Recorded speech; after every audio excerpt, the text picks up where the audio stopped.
খেতে বসে আমার স্বামী মুখ বাঁকিয়ে বলল, শরীরের দিকে কখনো তাকিয়েছো? দিন দিন কেমন মোটা হচ্ছ।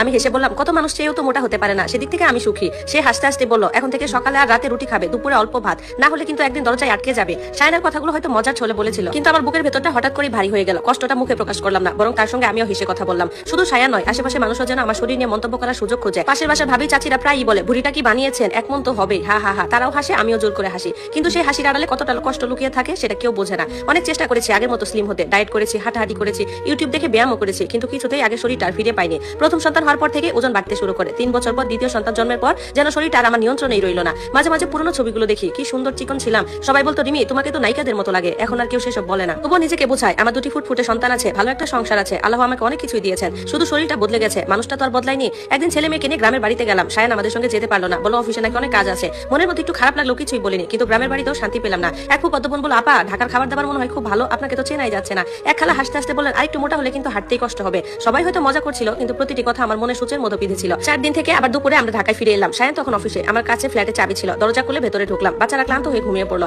আমি রান্নাঘরে পানি গরম করতে যাচ্ছি, এমন সময় কলিং বেল বাজলো। দরজা খুলে দেখি পাশে ফ্ল্যাটের ভাবি, মুখে অদ্ভুত এক গম্ভীর ভাব। তিনি ভেতরে এসে সোফায় বসে বললেন, রিমি তোমাকে একটা কথা বলি, রাগ করো না আবার। আমি হেসে বললাম, না ভাবি বলেন, রাগ করবো কেন? তিনি কয়েক সেকেন্ড চুপ করে থেকে বললেন, নিজের শরীরের দিকে একটু যত্ন নিও, স্বামীর সামনে একটু আকর্ষণীয় হয়ে থেকে তো। আমি অবাক হয়ে তার দিকে তাকিয়ে রইলাম। তিনি নিচু গলায় বলেন, আসল কথাটা বলা ঠিক না, তবুও না বললো আমার মন মানতো না। তোমার স্বামীকে অন্ধবিশ্বাস করো না। আমার বুকের ভেতরটা ধক করে উঠলো তার কথা শুনে। মানে? ভাবি দীর্ঘশ্বাস ফেলে বলেন, গত কয়েকদিন ধরে তোমার স্বামীকে আমি এক মহিলার সঙ্গে কয়েকবার দেখেছি, রিকশায়, আবার একটা রেস্টুরেন্টে একদিন খেতেও দেখেছি। মহিলাটা দেখতে খুবই স্মার্ট, দুজনকে দেখে মনে হচ্ছিল অনেক দিনের পরিচয়। আমার হাত থেকে পানি গ্লাসটা প্রায় পড়েই যাচ্ছিল, মাথার ভেতর যেন ঝড় হয়ে যাচ্ছে। এই কারণে কি সায়ন আমাদের সঙ্গে গ্রামের বাড়ি যায়নি, নাকি ভাবি ভুল দেখেছেন? আমি নিজেকে শান্ত করার চেষ্টা করলাম, হয়তো অফিসের সহকর্মী, হয়তো জরুরি কোনো কাজ। কিন্তু পরে মুহূর্তে মনে পড়লো, গত কয়েক মাস ধরে সায়ন প্রায় রাত করে বাসায় ফিরছে। ফোনে কথা বলার সময় আমাকে দেখলেই অন্য ঘরে চলে যায়, আগের মতো আর ফোনটাও আমার হাতে দেয় না। এসব কি শুধু কাকতালীয়, নাকি আমি এতদিন কিছুই বুঝতে পারিনি? ভাবি চলে যাওয়ার পরও আমি দরজার চৌকাঠে প্রায় স্তব্ধ হয়ে দাঁড়িয়ে রইলাম। মাথার ভেতর এক ধরনের তীব্র শূন্যতা ঝিঝি পোকা শব্দের মতো বাজতে লাগলো। চোখের সামনে ভেসে উঠেছে সায়নের মিষ্টি হাসি মাখা মুখটা। এই লোকটাই কি তবে আমাকে আড়ালে অন্য কারো কাছে বিক্রি করে দিচ্ছে আমার অজান্তে, নাকি একজন নারীর বাহ্যিক সৌন্দর্যটাই তার কাছে সব হয়ে উঠলো, যার সামনে 8 বছরের বিশ্বাস, ভালোবাসা আর 2টো সন্তানের জন্মদাত্রীর কোনো মূল্যই রইল না? রান্নাঘর থেকে পানি ফোটা শব্দ আসছে, কিন্তু আমার পা দুটো যেন শক্ত মেঝে আটকে আছে। না, আমি হয়তো সন্দেহ করছি আর নিজের সংসারটা জ্বালিয়ে ছাই করবো না, কিন্তু সত্যটা আমাকে জানতেই হবে। কৌতূহল আর ভয়ের এক তীব্র স্রোত আমার পুরো শরীর বরফ করে দিল। ড্রয়িং রুম থেকে ধীরে পায়ে আমাদের শোবার ঘরে গেলাম। ঘরটা থমথমে হয়ে আছে। 2 বাচ্চা অন্য ঘরে অঘরে ঘুমাচ্ছে। তারা জানেই না তাদের মায়ের পায়ের তলার মাটিটুকু কিভাবে সরে যাচ্ছে। সায়নের স্টাডি টেবিলটার দিকে তাকালাম। ড্রেসিং টেবিলের আয়নায় চোখ পড়তে নিজের প্রতিবিম্ব দেখে একটা দীর্ঘশ্বাস বের হয়ে এলো। মেদ জমে যাওয়া এই শরীরটার জন্যই কি আমি আজ অবহেলিত? টেবিলের আয়নায় নিজের দিকে কিছুক্ষণ স্তব্ধ হয়ে তাকিয়ে রইলাম। গালে হালকা মেস্তার দাগ, পেটের আগলা হয়ে যাওয়া চামড়া আর চোখে নিচের কালচে ছাপ। এটাই কি তবে আমার অপরাধ? মাতৃত্বের চিহ্নগুলো কি কোনো পুরুষ মানুষের কাছে এতটাই মূল্যহীন? নিজেকে সামলে সায়নের ড্রয়ারগুলো খুঁজতে শুরু করলাম, কিন্তু সেখানে সন্দেহজনক কিছু পাওয়া গেল না। সব গোছানো, একদম সাধারণ। তবে কি ভাবি ভুল দেখেছেন? মনের মধ্যে এক বিন্দু আশার আলো জ্বলে উঠলো। হয়তো সত্যি অফিসের কোনো কাজে রিকশায় উঠতে হয়েছিল মেয়েটার সাথে। সন্ধ্যায় সায়ন বাসায় ফিরল, হাতে এক ব্যাগ মিষ্টি আর বাচ্চাদের জন্য খেলা। মুখটাতে চিরচেনা সেই মায়াবী হাসি। কি ব্যাপার রিমি, গ্রামে 4 দিন থেকে এসে মনে হচ্ছে আরো শুকিয়ে গেছো? হেসেই বলল সায়ন। আগে হলে তো হয়তো এই ঠাট্টায় আমিও হেসে উঠতাম, কিন্তু আজ সায়নের হাসিটা দেখে আমার বুকের ভেতর কষ্ট দ্বিগুণ হয়ে উঠলো। আমি শান্ত গলায় বললাম, হাত মুখে পানি দিয়ে এসো, চা দিচ্ছি। রাতে বাচ্চারা ঘুমিয়ে পড়ার পর সায়ন ব্যালকনিতে দাঁড়িয়ে কার সাথে যেন ফোনে কথা বলছিল। আমি পা টিপে টিপে দরজার আড়ালে গিয়ে দাঁড়ালাম। হ্যাঁ নীরা, আমি বাসায় পৌঁছেছি। না না, ও কিছু সন্দেহ করেনি। আর প্লিজ কালকের মিটিং এর পর আমরা সেই ক্যাফেতেই বসবো। তুমি কাল ওই নীল শাড়িটা পরে এসো প্লিজ, তোমাকে খুব মানায়। কথাগুলো শুনে আমার পায়ের তলা থেকে যেন শহরটা দুলতে লাগলো। নীরা সায়নের অফিসের নতুন জয়েন করা কলিগ। কয়েকদিন আগে সায়নের মুখে নীরার কথা শুনেছিলাম। 29-30 বছরের এক ডিভোর্সি নারী। শুনেছিলাম এর আগে তার 2টি বিয়ে হয়েছিল, কিন্তু কোনো সংসারই টেকাতে পারেনি। সংসারের দায় দায়িত্ব বা মায়া মমতা তার কোনো আগ্রহ নেই। তার সারা দিনের ব্যস্ততা শুধু নিজেকে সাজিয়ে গুজিয়ে রাখা, বিউটি পার্লার আর নিজের রূপচর্চা নিয়ে। অথচ এই লোকটা যে নিজের 2টো বাচ্চার মায়ের শরীরে একটু চর্বি জমেছে বলে মুখ বাঁকায়, সে কিনা ঘুরে বেড়াচ্ছে এমন একজন নারী পিছনে যে কেবল নিজের রূপ ফেরাতেই ব্যস্ত।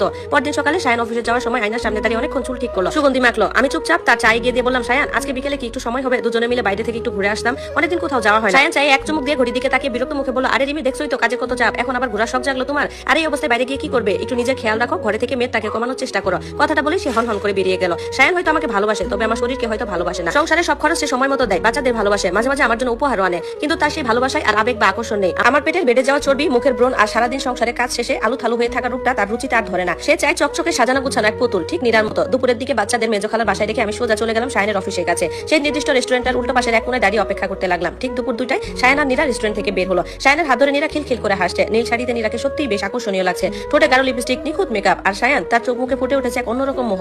যে সায়ন আমার দিকে আজকাল ভালোভাবে তাকায়ও না, সে নীরার প্রতিটি কথা গিলে খাচ্ছে। চোখের জল গড়িয়ে পড়লো গালে, তবে এবার কষ্টের জল নয়। এই জল ছিল এক চরম সত্যকে মেনে নেওয়ার। আমি আড়ালে দাঁড়িয়ে একটা দীর্ঘশ্বাস পেলাম। যে নারী 2টো সন্তানের জন্ম দিতে গিয়ে নিজের রূপ যৌবন বিসর্জন দিল, তার স্থান হলো অবহেলায়। আর যে নারী সব দায়িত্ব এড়িয়ে কেবল রূপের পর সাজিয়ে বসেছে, সে পেল আমার স্বামী সমস্ত আকর্ষণ। বাসায় ফিরে এলাম ধীরে পায়ে, চোখের পানি মুছে আয়নার সামনে দাঁড়ালাম। এবার আর নিজের মেদ দেখে কষ্ট পেলাম না। আয়নার প্রতিবিম্বকে শক্ত গলায় বললাম, অনেক হয়েছে রিমি, পরের জন্য নিজেকে গুটিয়ে রাখা এবার বন্ধ করো। যে শরীরের জন্য তুমি লজ্জিত হচ্ছ, এই শরীরই তোমার 2টি সন্তানের জন্ম দিয়েছে। এবার মাতৃত্বের অসম্মানের জবাব তোমাকে দিতে হবে। দরজায় সায়নের চাবি ঘোরানোর শব্দ পাওয়া গেল। আমি সোজা হয়ে দাঁড়ালাম। দাঁড়ালাম। আজকে রিমি আর আগে সেই অবহেলিত রিমি এক থাকবে না। দরজার লক খোলা শব্দ হতে আমার চোখের কোণে সামান্যতম জলের চিহ্নটুকু মুছে ফেললাম। সায়ান ভেতরে ঢুকে আগের মতো স্বাভাবিক গলায় বলল, আজকে ভীষণ ক্লান্ত লাগছে রিমি, একটু তাড়াতাড়ি চা আর সাথে কিছু স্ন্যাক্স দাও তো। আমি সায়ানের দিকে তাকালাম, একদম শান্ত, গভীর এক নীরবতা ধরে রেখে কেবল মৃদু হেসে বললাম, তুমি হাত মুখ ধুয়ে নাও, আমি দিচ্ছি। সায়ান খেয়ালই করলো না যে আমার এই শান্ত চেহারার পেছনে কত বড় এক ঝড়ের জন্ম হয়েছে। সে তার মতো পোশাক বদলে মোবাইল নিয়ে ব্যস্ত হয়ে পড়লো, আর আমি রান্নাঘরে দাঁড়িয়ে নিজের শেষ চাটা বানালাম, যে চা এতদিন ধরে শুধু অন্যের পছন্দ মতো চিনি আর দুধের মাপে বানিয়ে এসেছি। রাতে যখন পুরো বাসা নিস্তব্ধ, সায়ান অধরে ঘুমাচ্ছে, আমি তখন বিছানায় শুয়ে নিজের জীবনে নতুন খরচা তৈরি করলাম। সায়ানের চোখের মোহ ভাঙতে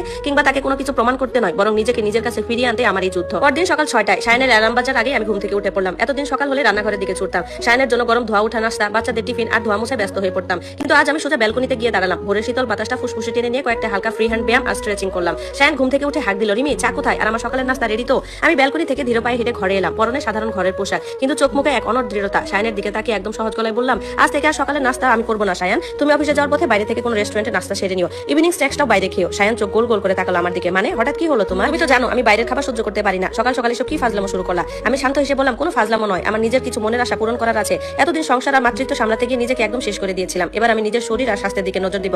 যতদিন না আমার সেই লক্ষ্য পূরণ হচ্ছে, এতদিন ঘরের রান্নাঘরের দায়িত্বে কিছুটা কাটছাড় থাকবে। সায়ান রেগে গজগজ করে বলল, তোমার মাথায় নির্ঘাত ভূত চেপেছে, কয়দিন ব্যায়াম করার ভূত চাপবে, তারপর বুদবুদের মতো মিলিয়ে যাবে ঢং। সে আগে গজগজ করতে করতে জামা কাপড় পরে বাসা থেকে বেরিয়ে গেল। সায়ান চলে যাওয়ার পরপরই আমি আর দেরি করলাম না, বাচ্চাদের স্কুলে পাঠিয়ে দিয়ে বাসার কাছে একটা সুপরিচিত উইমেন্স জিমে গিয়ে ভর্তি হয়ে এলাম।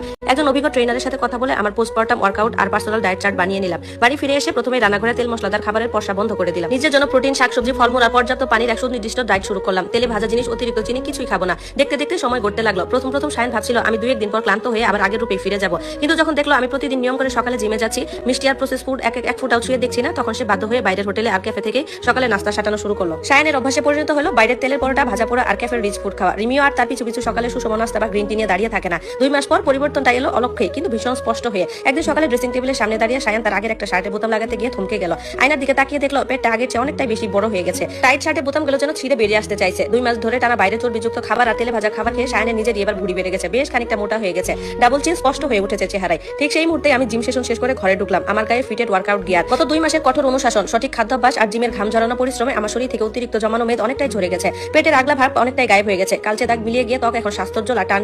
গালের মেস্তার দাগগুলো ম্লান হয়ে যেন নতুন আভা ঠিকরে বের হচ্ছে। পুরনো রিমির সেই নায়িকা সুলভ রূপটা যেন নতুন আত্মবিশ্বাসের সাথে আবার ফিরে আসতেছে। আমি সায়ানের পাশ কাটিয়ে আলমারি থেকে তোয়ালে নিতে গেলাম। সায়ান স্তব্ধ হয়ে আয়নার দিকে তাকিয়ে রইল। এক পাশে আয়নায় তার নিজের মেদবহুল ক্লান্ত চেহারা, আর অন্য পাশে আয়নায় প্রতিবিম্ব ফুটে উঠেছে এক অনন্য আকর্ষণীয় আর আত্মবিশ্বাসী রিমি। সায়ানের মুখের ভাষা যেন এক মুহূর্তেই হারিয়ে গেল। সায়ান হঠাৎ রেগে চিৎকার করে উঠলো। সবাইকে গল্পটি কেমন লাগলো সবাই জানাবেন। এটি ছিল গল্পের প্রথম পর্ব, বাকি পর্ব খুব তাড়াতাড়ি আপলোড করা হবে।